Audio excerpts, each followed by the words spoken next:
चौथे दिन भी जारी है। ताजमहल को हटाने का काम जारी है। ताजमहल को हटाने के लिए हथौड़े, छोटे मशीनों का इस्तेमाल किया जा रहा है। जेसीबी या पोक्लेन का उपयोग नहीं किया जा रहा, जबकि पीसा की झुकी हुई मीनार को भी सुरक्षित निकालने की कोशिश की जा रही है। एफिल टावर को 6 पार्ट में काटकर हटाया गया है और जबकि Colosseum, Christ the reader, pyramid और स्टैच्यू ऑफ लिबर्टी को ध्वस्त किया गया है।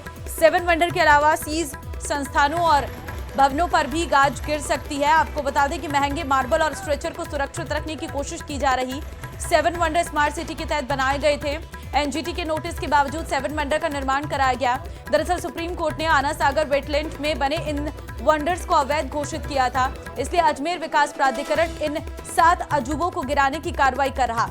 इनका निर्माण 2022 में लगभग 100 करोड़ रुपए की लागत से हुआ था।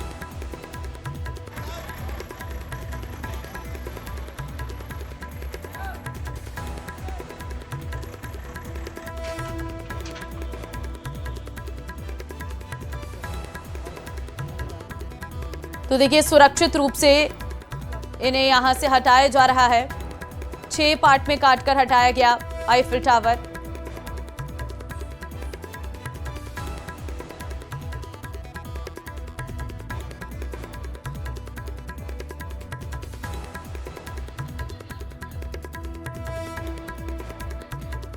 अशोक संवाददाता फोन लाइन पे इस वक्त हमारे साथ हैं। अशोक, 7 वंडर्स को तोड़ने की कार्रवाई लगातार जारी है। अब तक कितना टूट चुका है? जी बिल्कुल, 7 वंडर को तोड़ने की कार्रवाई जो है चौथे दिन भी जारी है। अब इसमें 2 ऐसे स्मारक हैं जिनको सुरक्षित निकालने का प्रयास जो है वो किया जा रहा है। सीधे तस्वीरें में दिखाऊंगा। ये ताजमहल है जो प्यार की निशानी है, उस पर जेसीबी और जो अन्य भारी मशीनें हैं वो नहीं चलाकर इसको हथौड़ी और जो छोटी मशीनें हैं उससे यहाँ पर जो है हटाने का प्रयास किया जा रहा है, क्योंकि जो इसमें संगमरमर लगा हुआ है उसको सुरक्षित निकाला जा सके और इसको जो है वापस इस्तेमाल में लिया जा सके। आप देखेंगे नीचे तस्वीरें, ये वो मार्बल जो संगमरमर है जो यहाँ से निकाला गया है, इसको सुरक्षित निकाल कर अन्य स्थान पर इसको लगाने की तैयारी है वो की जा रही है, जिससे कि इसका जो पूरा पत्थर है उसको निकाला जा सकता है। करोड़ों रुपए का जो है इसमें पत्थर लगा था, इसके साथ ही अलग अलग जो चीजें हैं वो लगाई गई थी। तो ऐसे में इसको पूरी तरह से जेसीबी से न तोड़कर इसको सुरक्षित निकालने का प्रयास जो है वो जारी है। इसके अलावा जो आप देखेंगे मीसा की मीनार है वो अभी झुकी हुई खड़ी है और हो सकता है कि आज या कल में उसको भी जो है गिराने की कार्रवाई की जा सके। पास में ही क्रेन लगा दी गई है और आज संभवतः है उसको हटाने की कार्रवाई की जा सकती है। उसको सुरक्षित निकालने का प्रयास लंबे समय से किया जा रहा है। 3 से 4 दिन जो अलग अलग इंजीनियर है उसके माध्यम से जो है टेक्निकल तरीके से क्या इसमें किया जा सकता है वो करने का काम किया जा रहा है, लेकिन संभवतः लग नहीं रहा है कि जो है इसको सुरक्षित बचाया जा सके। हालांकि 2 क्रेन जो है इसमें लगाई गई है, किस तरह से इसको निकाला जाएगा ये कह पाना मुश्किल है, लेकिन इसका जो ताजमहल का जो मार्बल है उसको हटाने की कार्रवाई की जा रही है।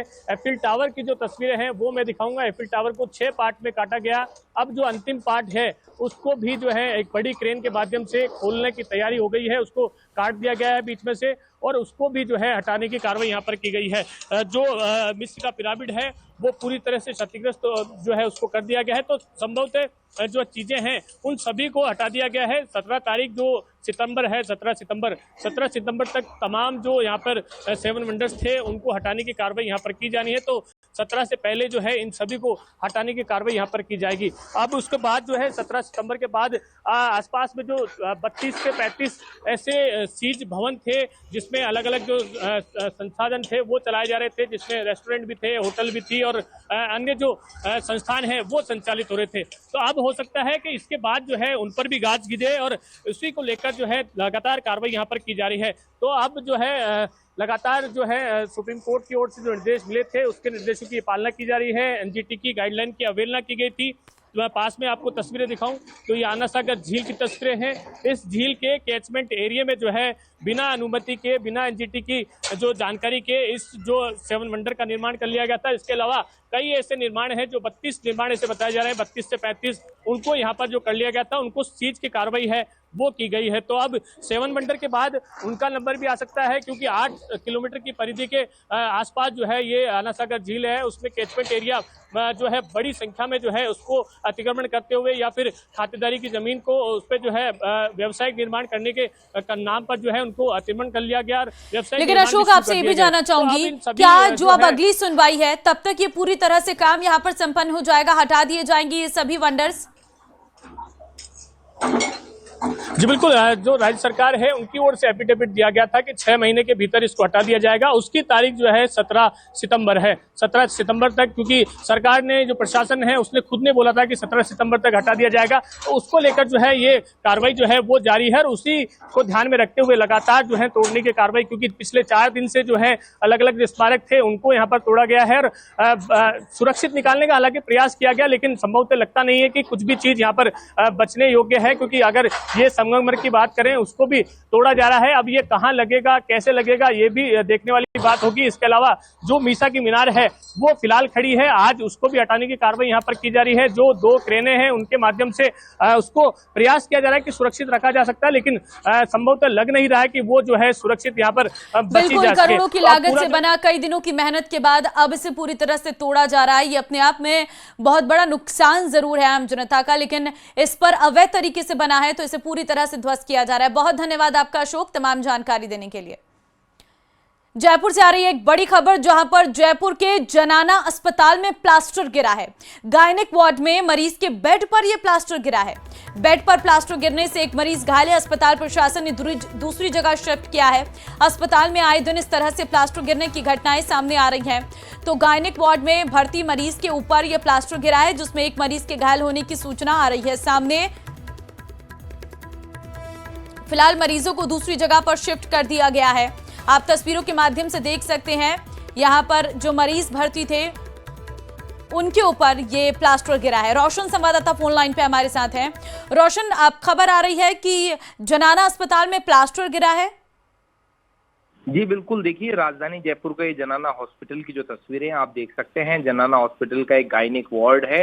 इसके प्रथम तल के ऊपर जो छत का प्लास्टर गिरने से एक महिला जो है वो कहा जा सकता है कि उसे जो हल्की जो चोट आई है, जबकि जो महिला थी वो जो दूसरी महिला थी वो वॉशरूम में गई थी। इस वजह से कहा जा सकता है कि बड़ा जो हादसा है वो टल गया। तस्वीरें आप देख सकते हैं कि बेडरूम के ऊपर किस तरीके से जो है वो प्लास्टर जो मलबा है वो गिरा पड़ा है।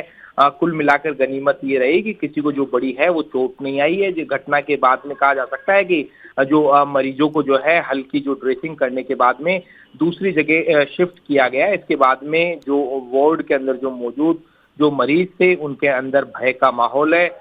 इस तरीके की जो घटनाएं, चाहे एसएमएस हॉस्पिटल हो, जनाना हॉस्पिटल हो या फिर अन्य हॉस्पिटल्स हो, इनमें जो फॉल सीलिंग जो गिरने का सिलसिला है लगातार जारी है।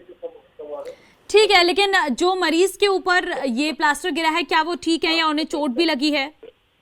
देखिए जो मरीज है जिसे हल्की जो चोट आई है उसे ड्रेसिंग के बाद में दूसरे वार्ड में जो है वो शिफ्ट कर दिया गया है। ठीक है, बहुत धन्यवाद आपका रोशन, तमाम जानकारी देने के लिए।